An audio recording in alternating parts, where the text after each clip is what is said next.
नमस्कार मित्रांनो, मंथन चॅनल मध्ये आपलं स्वागत आहे. निवडणुकीचे निकाल हाती आले. बीड जिल्ह्यातल्या निवडणुकीमध्ये निसटता पराभव हा भाजपचा 3 ठिकाणी झाला आणि या निसटत्या पराभवाची खऱ्या अर्थानं सामाजिक परिप्रेक्षामध्ये काय कारण आहेत ते कारण शोधण्याचा प्रयत्न करूया. खऱ्या अर्थानं भाजप ज्या पद्धतीने यावेळेसच्या निवडणुकीत रणांगणात उतरलं, तर बीड ही नगरपालिका सोडली तर बाकीच्या सर्व ठिकाणी भाजपची नियोजित रणनीती वापरून भाजपने पूर्णपणे आपल्या राजकीय समीकरणाला साधण्याचा प्रयत्न केला. परळीमध्ये पहिल्यांदाच दोन्ही भाऊ बहिणींनी युती करून परळीची नगर परिषद ही संयुक्त पद्धतीने लढवण्याचा निर्णय करून कसल्याही पद्धतीच्या वाटाघाटी म्हणजे कसल्याही पद्धतीचे वादाला कसलीही मुभा दिली नाही. तर दुसरं समीकरण होतं धारूर नगर परिषद ही भाजपच्यासाठी आधीपासून अनुकूल अशी नगर परिषद ठरलेली होती आणि अनुकूल नगर परिषद असतानाही भाजपला ही नगर परिषद हाताने गमवावी लागली.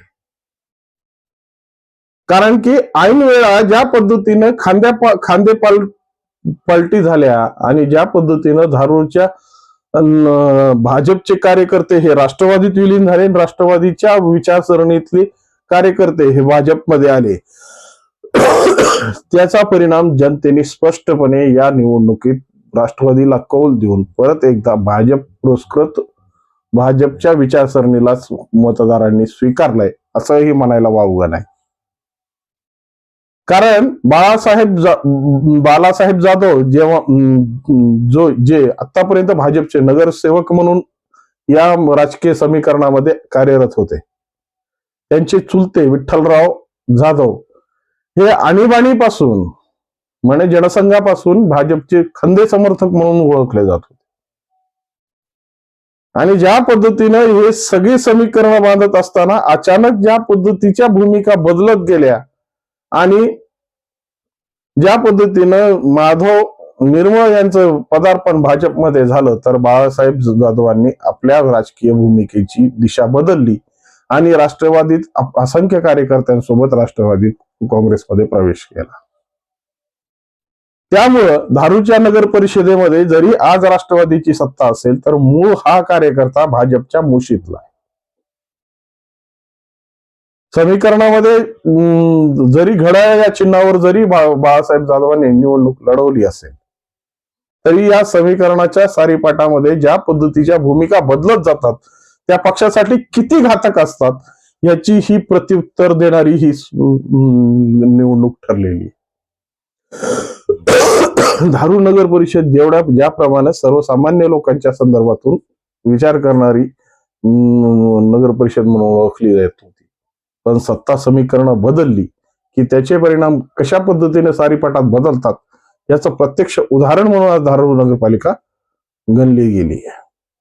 तसंच माजलगाव नगरपालिकेच्या संदर्भात विचार केला तर माजलगाव नगरपालिकेच्या संदर्भात डॉक्टर संध्या मेंढके ज्या पद्धतीने रणांगणामध्ये उतरल्या आणि ज्या पद्धतीनं सर्वात मताधिक्य असलेल्या भूभागामध्ये, कारण की ह्याच्या अगोदर भाजपला ही नगरपालिका सातत्याने आपल्या ताब्यात ठेवण्यासाठी अशोक तिडकेंसारखे आणि डॉक्टर आनंद गावकरांसारखे नेतृत्व या माजलगावला नेहमी लाभलेलं आहे. आणि शेवटच्या क्षणामध्ये परिवर्तित होणारी ही निवडणूक म्हणजे हा निसटता पराभव आहे. ज्या पद्धतीनं शेवटच्या क्षणामध्ये मताधिक्य बदललं आणि शेवटच्या क्षणामध्ये साहिल चौस यांच्या बाजूने हा निर्णय गेला, खऱ्या अर्थाने या माजलगाव शहरामध्ये या गोष्टीची खऱ्या अर्थानं कारण मीमांसा झाली पाहिजे की शेवटच्या क्षणामध्ये कशा पद्धतीनं ज्या मताधिक्यावर आपण सगळ्यात जास्त विश्वास ठेवून काम करण्याचा प्रयत्न केला तेच मताधिक्याने आम्हाला धोका दिला का काय. अशा पद्धतीनं ही दुसरी ही नगर परिषद भाजपच्या हातातून निसटत्या प्रभावानं म्हणजे अल्पाधिक मतानं आम्हाला म्हणजे भाजपला गमवावी लागली. आणि तिसरी नगरपालिका म्हणजे बीड. योगेश क्षीरसागरांच्या घुसमटीच्या माध्यमातून निर्माण झालेली ही भूमिका खऱ्या अर्थानं बीडकरांसाठी खूप मोठी पर्वणी होती. जो सर्वसामान्य परिस्थितीमध्ये अडकलेला आणि भाजपचा कोर वोटिंग समजला जाणारा मतदार आता मुक्त पद्धतीने श्वास घेईल असं प्रत्येकाला वाटत होतं. पण कसं असतं की चक्र फिरतात, ते कशा पद्धतीने फिरतात आणि निवडणुकीमध्ये उमेदवारांच्या माध्यमातून ज्या काही भूमिका मांडल्या जातात, याच्यात प्रभाग क्रमांक 3 मधली जी निवडणूक आहे, या खऱ्या निवडणुकीची खरी सूत्र वार्डापासून फिरली. सर्वाधिक म्हणजे भाजपचा कोर वोटिंग असलेला हा भाग अचानकपणे अमर नाईकवाडेंच्या कार्यशैलीमुळे आणि शैलीमुळे ज्या पद्धतीनं संयुक्त मतदानाची पद्धत वापरून पॅनल टू पॅनल कशा पद्धतीने मतदान केलं जातं याची ही प्रत्यक्ष उदाहरण अमर नाईकवाडे यांनी सिद्ध केलं. त्यामुळं ज्या ठिकाणाहून भाजपला लीड मिळणं गरजेचं होतं, ज्या ठिकाणाहून भाजप हे एका निर्णायक लीड मध्ये येऊन या समीकरणामध्ये आपली निवडणुकीचा विजय निश्चित करणं गरजेचं होतं, त्या ठिकाणी अमर नाईकवाडेंनी खिंडार पाडून खऱ्या अर्थानं भाजपची जी निर्णायक लीड आहे ती तोडण्याचा प्रयत्न या 3 नंबर वॉर्ड मध्ये केला. कारण की सगळ्यात जास्त हिंदू बहुल क्षेत्रामध्ये या पद्धतीने तोडली जाणारी लीड पुढे टिकणार नाही आणि आपोआप आपल्या पक्षाचा नगराध्यक्ष हा निवडून येईल यासाठी तयार केलेली ही रणनीती राष्ट्रवादी अजितदादा गटाला सार्थकी ठरली आणि या निवडणुकीमध्ये, या बीडच्या निवडणुकीमध्ये अल्पमताने का होईना पण राष्ट्रवादी अजितदादा गटाचा उमेदवार हा निर्णायकपणे निवडून आला.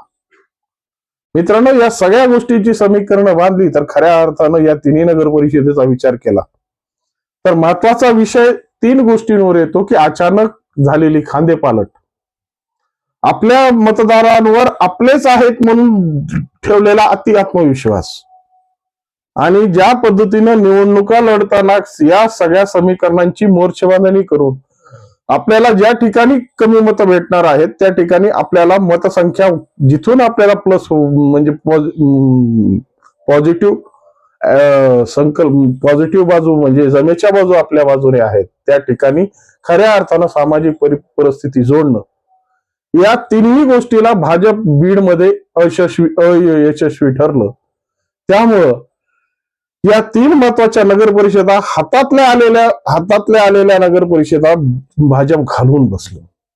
वास्तविक स्वरूपात या नगरपालिका जर आज ताब्यात राहिल्या असत्या तर बीड जिल्ह्यातल्या 6 नगरपालिका भाजपनं जिंकल्या आणि बीड हा भाजपचा बालेकिल्ला आहे असं पुन्हा प्रस्थापित करता आलं असतं.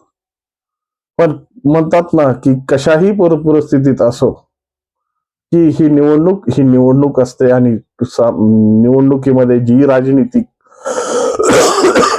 जी रणनीती आखली जाते, जी रणनीती अवलंबली जाते, ती रणनीती जर तुमची यशस्वी खेळी करून गेली तरच खऱ्या अर्थानं सत्तेच्या चाव्या तुमच्या हाती लागतात.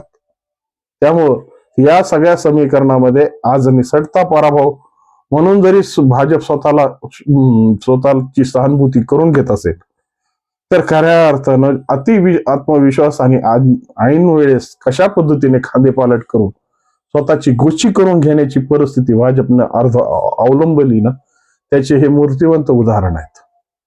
त्यामुळे येणाऱ्या निवडणुकीमध्ये तरी भाजप अशा पद्धतीच्या भूमिका घेणार नाही आणि जो भाजपचा कोर वोटर आहे त्यावर एवढं आत्मविश्वास दाखवून त्यांच्याकडे कानाडोळा करणार नाही याची मात्र शाश्वती आता भाजपनं घ्यावी आणि भाजपच्या माध्यमातून सामाजिक परिप्रेक्षामध्ये ज्या पद्धतीच्या जिल्हा परिषद आणि पंचायत समितीच्या निवडणुका आहेत त्या निवडणुकीमध्ये या कार्यशैलीला परत प्रस्थापित करून पुन्हा आपल्या पक्षाच्या माध्यमातून जी काही विचारसरणी वाढवायची आहे त्यासाठी तुम्हाला शुभेच्छा. नमस्कार.